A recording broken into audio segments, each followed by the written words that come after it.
सबसे पहले तो सभी पत्रकार साथियों को, मीडिया बंधुओं को, electronic media, digital media, print media के सभी साथियों का बहुत बहुत स्वागत। और हमारे साथी रंजीत पंडित जी ने, साथी त्रिलोकी मांझी जी ने, मनीष पासवान जी ने और साथी भाग्य भारती जी ने आपके समक्ष में 5 प्रमुख बिंदु को रखा है।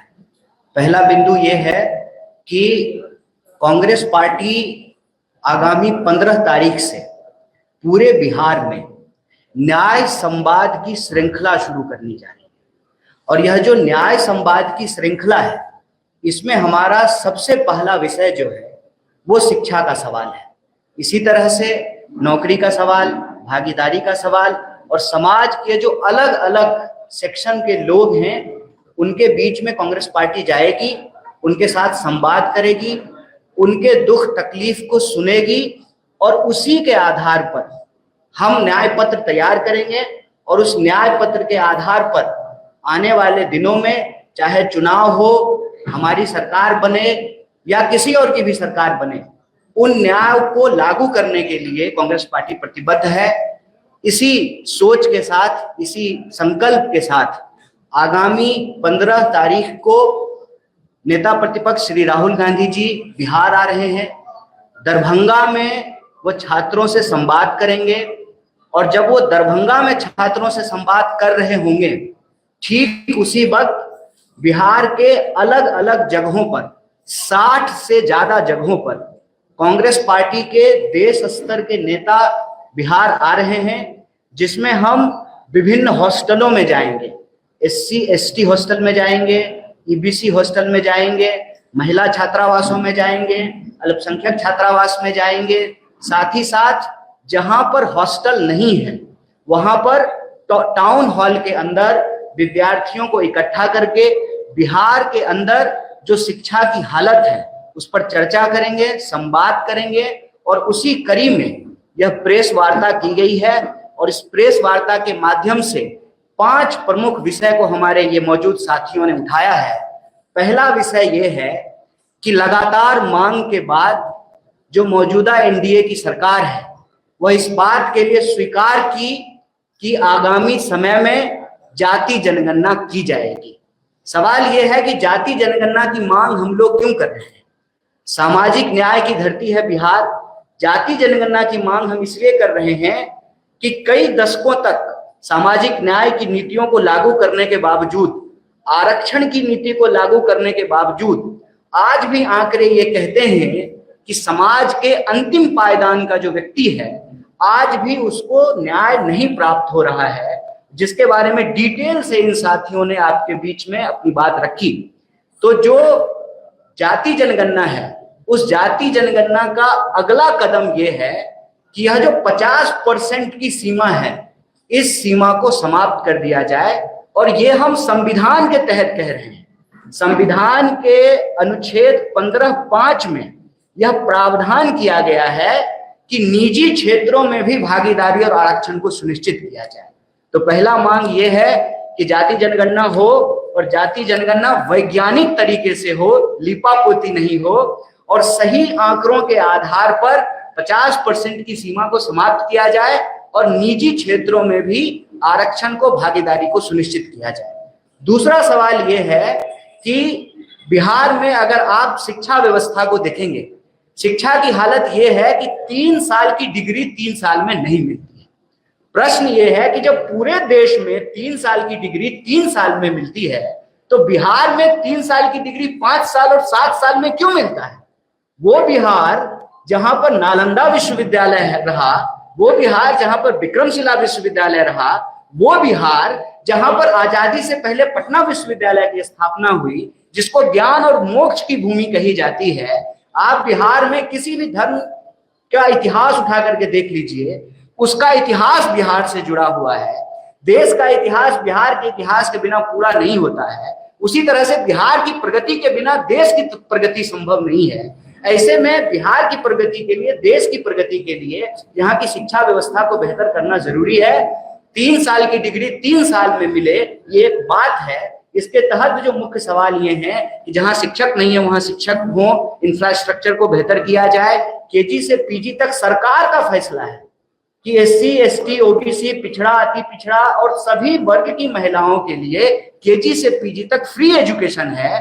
तो ये अलग अलग कॉलेज में अलग अलग फीस कैसे लिया जा रहा है, अलग अलग यूनिवर्सिटी में अलग अलग फीस कैसे लिया जा रहा है, अलग अलग कोर्स के नाम पे अलग अलग फीस कैसे लिया जा रहा है। आप बीएड का फीस उठा करके देख लीजिए, आप बीबीए का फीस उठा करके देख लीजिए, आप मास कॉम का फीस उठा करके देख लीजिए। तो जब सरकार का फैसला है कि सरकारी संस्थानों में केजी से पीजी तक शिक्षा मुफ्त होगी, तो इसको लागू क्यों नहीं किया जा रहा है? बिहार में प्लेसमेंट सेल को क्यों नहीं लागू किया जा रहा है? बार बार क्यों पेपर लीक हो रहा है? रोजगार का जो सवाल है, 4 लाख 4.5 लाख से ज्यादा पोस्ट खाली है, उन पोस्ट को क्यों नहीं भरा जा रहा है? और कोई परीक्षा, चाहे बीपीएससी की हो, टियर 3 की परीक्षा हो, किसी भी डिपार्टमेंट की परीक्षा हो, उनको जो है नौकरी नहीं मिल रही है और रोजगार देने के बजाय बिहार सरकार लोगों को कर्जदार बना रही है। आप ये देखिए कि 2000 करोड़ से ज्यादा रुपया जो है बिहार के विद्यार्थियों के ऊपर कर्ज है। नौकरी मिलने से पहले, मतलब रोजगार मिलने से पहले एक विद्यार्थी जो है वो कर्जदार बन जा रहा है। तो सरकार से हमारी यही मांग है कि साहब, यह जो डबल इंजन की सरकार है, यह डबल इंजन जो है ना पूरा गुजरात की तरफ घुमा हुआ है। रोजगारों उधरे जा रहा है, नौकरियों उधरे जाएगा, बुलेट ट्रेन भी वहीं बनेगा, सारा डेवलपमेंट वहीं होगा। तो ये डबल इंजन जो है वो बिहार की तरफ क्यों नहीं घूम रहा है, जो रोजगार लेकर के आए। सरकार से यही मांग है कि लाठी नहीं नौकरी दो। और एक बहुत महत्वपूर्ण विषय जो यहाँ साथी ने उठाया कि एससी एसटी सब प्लान का पैसा आप किसी दूसरे चीज पे कैसे खर्च कर सकते हैं? आप जब भी सरकार के किसी नुमाइंदे से पूछेंगे कि यह जो मौजूदा डबल इंजन की सरकार है इसने क्या किया है, तो मुंह छूटते ही सबसे पहले वो कहेंगे हमने पुल बनाया, हमने सड़कें बनाई हैं। आप पुल बनाए हैं, सड़कें बनाए हैं, हालांकि ये अलग बात है कि यहाँ पे जो है पुल चोरी भी हो जा रहा है। जहां नदी नहीं है वहां भी खेत में पुल बन जा रहा है। सवाल यह है कि आप एससी एसटी सब प्लान का पैसा दूसरे मद में, दूसरे हेड में कैसे खर्च कर सकते हैं? ये सीधे तौर पर यह दलित विरोधी कार्रवाई है। तो यह 5 विषय को लेकर के, एक भागीदारी के सवाल को लेकर के, नौकरी के सवाल को लेकर के, शिक्षा के सवाल को लेकर के कांग्रेस पार्टी बिहार के हर जगह जाकर के हर वर्ग के विद्यार्थियों से बात करेगी, चाहे बिहार के गरीब हो, दलित हो, पिछड़े हो, आदिवासी हो, अति पिछड़े हो, महिला हो, किसान हो, मजदूर हो, हर वर्ग के विद्यार्थियों से, नौजवानों से हम बात करेंगे। और हमारा संकल्प ये है कि बिहार की शक्ति से ही देश की प्रगति होगी। और इसीलिए यह न्याय संवाद की श्रृंखला आगामी 15 तारीख से शुरू हो रही है, जो लगातार चलेगी। और 15 तारीख को नेता प्रतिपक्ष दरभंगा में छात्रों से संवाद करेंगे और उसी वक्त बिहार के अलग अलग जगहों में, 60 से ज्यादा जगहों में कांग्रेस पार्टी का कोई ना कोई नेता या कार्यकर्ता छात्रों की आवाज को सुनेगा और उनके संघर्ष में हम कंधे से कंधे मिला करके चलेंगे। इसी महत्वपूर्ण सूचना के लिए यह महत्वपूर्ण प्रेस वार्ता बुलाई गई। आप तमाम मीडिया के साथी यहाँ उपस्थित हुए, इसके लिए हम पार्टी की तरफ से आपका बहुत बहुत धन्यवाद करते हैं। भारतीय राष्ट्रीय कांग्रेस यह उम्मीद करता है कि बिहार को बदलने की जो हमारी कोशिश है, इस कोशिश में मीडिया बंधु भी हमारा साथ देंगे। आपके अगर कुछ प्रश्न हैं इस विषय से जुड़े हुए तो आप पूछेंगे, हम यथासंभव उसका आंसर देने की कोशिश करेंगे। बहुत बहुत धन्यवाद।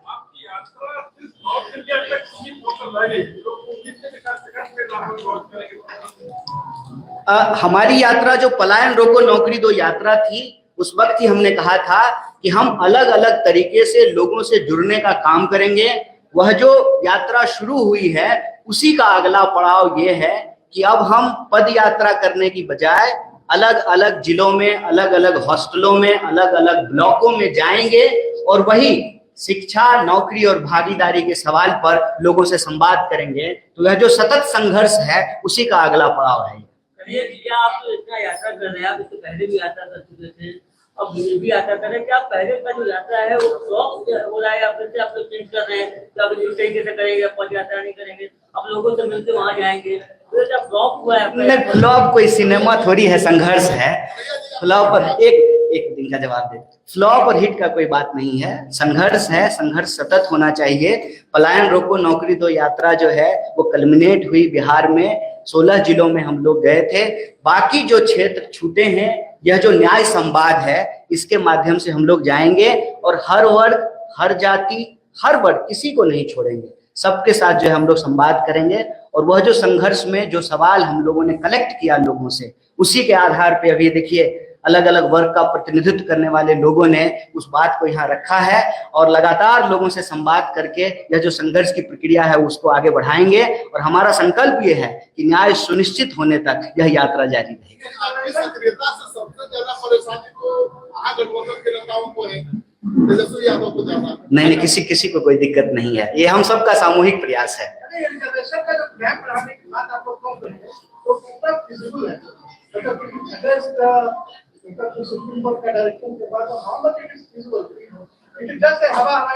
नहीं, सुप्रीम, देखिए मैं अब आपको सरकार की भाषा कहता हूं। अभी जो मौजूदा एनडीए की सरकार है उसके कई मंत्रियों ने कहा, ये मैं नहीं बोल रहा हूं, सरकार कह रही है कि कानून बनाने का काम विधायिका का है। कानून सही तरीके से लागू हो रहा है कि नहीं लागू हो रहा है उसको देखने का काम न्यायपालिका का है और ग्राउंड पे उसको लागू करने का काम कार्यपालिका का है। तो कानून अगर 50% की सीमा भी जो तय हुई है वह तो विधायिका से ही तय हुई। जब आंकड़े आ जाएंगे और आंकड़े यह बता रहे हैं कि जो भागीदारी का सवाल है वो भागीदारी आज भी समाज के अंतिम व्यक्ति तक नहीं पहुंचा है। मैं आपको एक सिंपल उदाहरण देता हूं कि जो नियम बनाए गए हैं हम उससे इतर कोई बात नहीं कर रहे हैं। संविधान संशोधन के तहत जब यूपीए की सरकार थी, आर्टिकल 15(5) में आप निकाल करके देख सकते हैं, मैं अभी ले आता संविधान तो यही खोल के दिखा देता कि 15(5) में यह साफ साफ लिखा हुआ है निजी क्षेत्रों में भी आरक्षण का प्रावधान किया गया है। तो जब संविधान कहता है तो न्यायपालिका उसको कैसे रोक सकती है? बिल्कुल बना सकती है और सरकार बनाएगी। सरकार जैसे जाति जनगणना करने के लिए तैयार हुई है वैसे ही सरकार को कानून भी बनाना पड़ेगा। ये बताइए, आप सभी वर्ग की बात कर रहे हैं, जनरल में भी बहुत सारे लोग जो है वो गरीब है ना, 10% आरक्षण उनके लिए भी है। हो जाएगा, आप एक बार डेटा तो आ जाए, डेटा आ जाएगा तो बिल्कुल जनसंख्या के अनुपात में जो है उनका भी प्रतिनिधित्व हो, उसमें कोई अंतर्विरोध थोड़ी है। देखिए, किसी के लिए न्याय मांगना किसी के लिए अन्याय नहीं है। समाज में अगर बराबरी होगी ना उसका लाभ जो है हर किसी को मिलेगा। समाज में अगर बराबरी होगी लिंग के आधार पर तो जो है उसमें हमारी माता जी को भी जो है न्याय मिलेगा और बाकी जो है लोगों को भी न्याय मिलेगा। एक के लिए न्याय दूसरे के लिए अन्याय नहीं है और हमारी कोशिश प्रतिनिधित्व और भागीदारी का है। हम एक समुदाय के लिए मांग रहे हैं तो दूसरे समुदाय का विरोध नहीं कर रहे। हम चाहते हैं कि वैज्ञानिक तरीके से डेटा आए और सबको जो है बराबर का प्रतिनिधित्व मिले।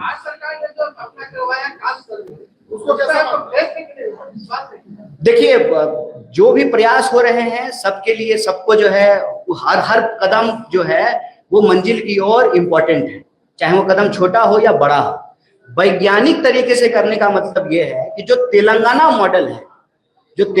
मॉडल है उसमें खास बात ये है कि उसका जब क्वेश्चनायर आप देखेंगे तो उसमें हर तरह का सवाल पूछा गया है कि आपके पास पक्का मकान है कि नहीं है, 2 व्हीलर है कि 4 व्हीलर है, टोटल आमदनी कितनी है।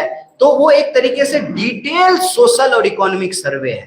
तभी पता चल पाएगा कि किस समाज के भीतर, कई बार क्या होता है ना कि एक परसेप्शन होता है कि ये समाज में जो है सब अच्छे ही लोग हैं, सब जो है अमीर लोग ही हैं, लेकिन गरीब और पिछड़ा जो है वहां भी हो सकता है। तो हम उसमें सिंपल एक बात कह रहे हैं कि वैज्ञानिक तरीके से, वस्तुनिष्ठ तरीके से, ऑब्जेक्टिव तरीके से उसका सर्वे हो ताकि कोई भी व्यक्ति जो है वो वंचित ना रह जाए। अच्छा, वो अभी बात का विषय है। और कोई प्रश्न नहीं है जी?